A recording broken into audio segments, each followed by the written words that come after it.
game number 2, Boxing Day at St Mary's against Swansea in the Russell Martin derby, or as it's alternatively known, the petty compensation argument derby. It's a big game for me personally because my sister is married to a Swansea fan who I saw, of course, over Christmas. So I thought this would, for all sorts of reasons, be a sod's law game to lose. And thankfully, I was wrong. Alfie, how was Russell Martin in the build-up to this one, in interviews that you did with him? Any different to any other game, or was he able to put all that aside? Well, I think obviously with his words exactly, he says it's exactly the same. You want to win every single game, but I think like we all know now that Russell is somebody who like wears his heart on his sleeve, and he is an emotional manager at times. And I think that he has a real connection with Swansea. I think he actually got a good reception from them at the game as well, to be fair. But he made a couple of jibes to the owners in sort of pre-match press conferences and stuff because kept saying like the same things keep happening over and over again, all this sort of thing. And he was really sort of defensive of Alan Sheehan, the coach, obviously Nathan Jones's former assistant, who was absolutely dejected at full time when we spoke to him. I've never seen a man look so defeated. 2 terrible Boxing Days in a row at St Mary's for him. If you cast your mind back to losing 4-1 to Brighton last year, whoever it was. So I think Russell feels for the Swansea fans massively. I think they're in a bit of a state at the moment, and that became increasingly apparent in the last sort of 20-25 minutes of that game where they just completely combusted. I thought they were okay in the first half. They limited Saints to relatively little, but they just exploded at the end. Yeah, I mean it was kind of similar to the Blackburn game in that they had a bit of adversity and then totally felt a bit.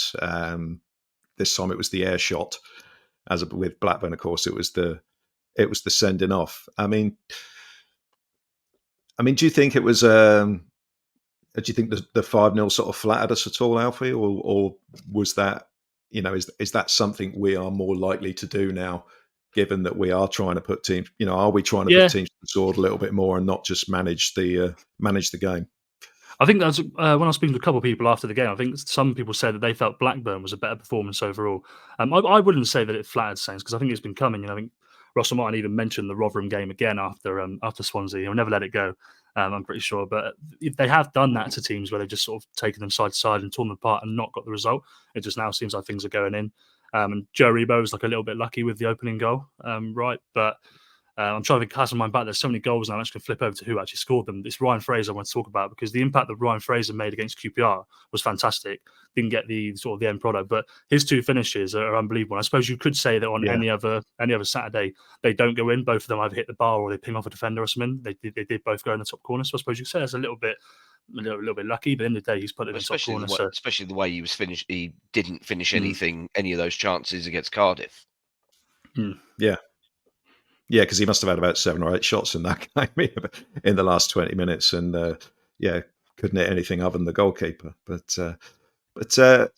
Steve, we had a bit of a strange selection when the 11 names were announced. We were looking at Jack Stevens and Harwood Bellis and Bednarek and thinking, "Oh, we're going to go 3 at the back." In the warm up, it was pretty obvious that it was going to be a back 4 with Kyle somewhere else. Do you think that worked, or is that something we're going to see going forward? Jack Stevens at right back, or do you think it's just whilst we're trying to manage this workload, it was something that happened? I think it's partially workload management, partially also that I think Russell Martin just wanted to get Stevens in the side somehow, and he's kind of shoehorned him in to a little bit of an extent, I think. And you got Walker Peters playing sort of quite high on the right hand side. I mean, did it work? I mean, the result would say yes, but I think the performance in the first 45-50 minutes, Swansea were comfortably in the game. Whereas once we started making changes, all of a sudden the game opens up and we look a lot more fluid. Whether that is down to Swansea collapsing and falling in a heap, there's probably a little bit of that. But also, I think Walker Peters, while he can obviously play as a sort of advanced wide player, I don't think quite like where he ended up in that Swansea game. I don't think that's quite where he would have envisaged when you say, "Oh, I'm an attacking fullback." Okay, let's stick you up at as one of the front three. Then see how that goes.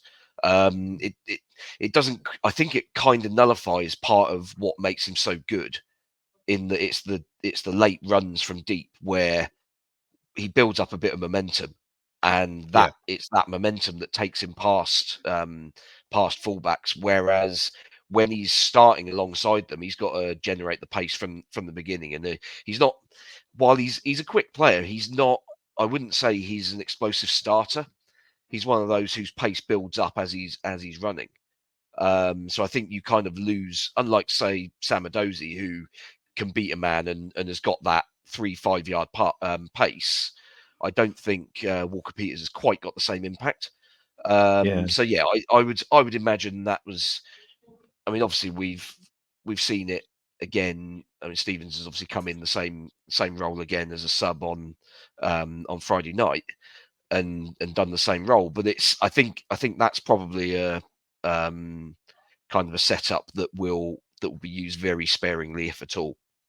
Yeah, I do think we have to quickly shout Joe Rebo in those sort of first two games, and Sam Edozie as well, 100%. I mean, we do talk about them quite a lot, but I think they're both just genuinely unbelievable, and they just offer as much energy. And Joe Rebo looks like a completely changed man. He does, absolutely. Yeah, I mean, I was going to ask Steve actually to expand on Sam Edozie, because to me, he's added quite a lot in the last sort of 3-4 games since he's come back into the team. And you know, there was criticism of him at the start of the season that he didn't have enough, or you know, from last year that he didn't have any end product. And if you compare him to Sulemana, for example, it seems to me there's a hell of a lot more there. And I was really impressed with him. But Joe Aribo, you mentioned. There seems to be a place up for grabs in the midfield next to, you know, Downs and Stuart Armstrong when they're fit. We've tried Smallbone there, Shay Charles there, Charlie Alcaraz there. Joe Aribo's there at the moment. He's off to the AFCON, and Nigeria haven't named their.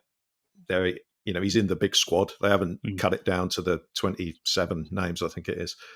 How big a blow is this to him in regards to how he's doing?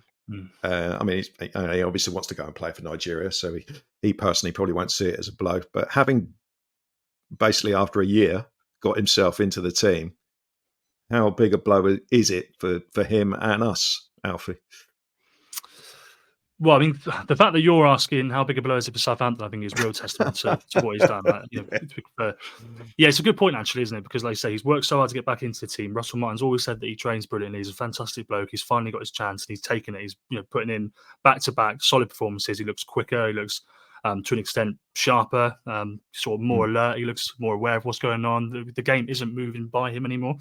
But he's going to be gone for 2-3 match weeks, potentially, at least. He should be available for Monday, but he will be gone after that, I imagine. So he'll miss Walsall and miss the 2 or 3 championship games after that. But I think, Nigeria are going to get out of their group as well. It doesn't look particularly difficult for them, so they're going to go sort of deep into the tournament. And I suppose he's going at a good time. It's an expanded tournament, isn't it? How many teams are it nowadays? 24. So that's basically much like the European one. It's basically half the continent. So there's going to be some guff in there, I suspect. He'll be leaving with goodwill. That's something to say. He'll be leaving with a lot of confidence, and when he comes back, he won't have gone off the back of a stinker or anything like that. Well, touch wood. Obviously, we haven't been to Norwich yet, so he might find his way back in. But the options at the moment are, like you say, Will Smallbone, Charlie Alcaraz did play in a slightly deeper role yesterday, wherever it was. So that would be probably one to look at. And maybe they'll bring somebody in January. So I don't expect that to happen, if I'm being completely honest. So I think the place is still up for grabs, but it's up to Will Smallbone or someone like that to make it theirs. But I think that Russell really likes Joe Rebo. I think he does. So I think he'll probably come back in. Yeah, because if the AFCON had been 3 months ago, no one would have cared, would they? Everyone would have just wondered what on earth he was doing to get in the Nigeria squad. But also, I see Nathan Teller's on the long list, and so is Tall Paul. Oh, there you go. Tall Paul. Well, Nathan Teller will probably find another country to defect to just before he becomes useful. But I'm still bitter about that. Finally, on Joe Aribo, Steve, as a big cricket fan, are you happy about the personalised goal music, which is very T20 cricket style? that we're Yeah. getting. Spandau Ballet are not a band from the 80s that I want to be reminded of, but if Joe Rebo scores 20 goals between now and the end of the season, then happy days. What do you make of that? That was different, wasn't it? I mean, I'm surely the dubious goals panel's looking at that goal anyway, given the two deflections, one of which was going wide anyway. Just to be all sort of proper killjoy about it. But no, look, I mean, if the fans can come up with enough songs about all of the other players, because I mean, it's only until very recently that basically the only songs about players have been the players that most of us don't really rate very highly. So having some songs about our better players would be nice, given that they're obviously going to be the ones likely to be scoring most of the goals for us. And then you could tailor the goal music to the player. We've had Chase score, haven't we? We've had Chase score a couple, and we've not had Love Will Tear You Apart. So obviously the DJ's dropped the ball on that one, in my opinion. Yeah, I mean, they've obviously got to get their act in order in the sound room, haven't they? That's the long and short of it.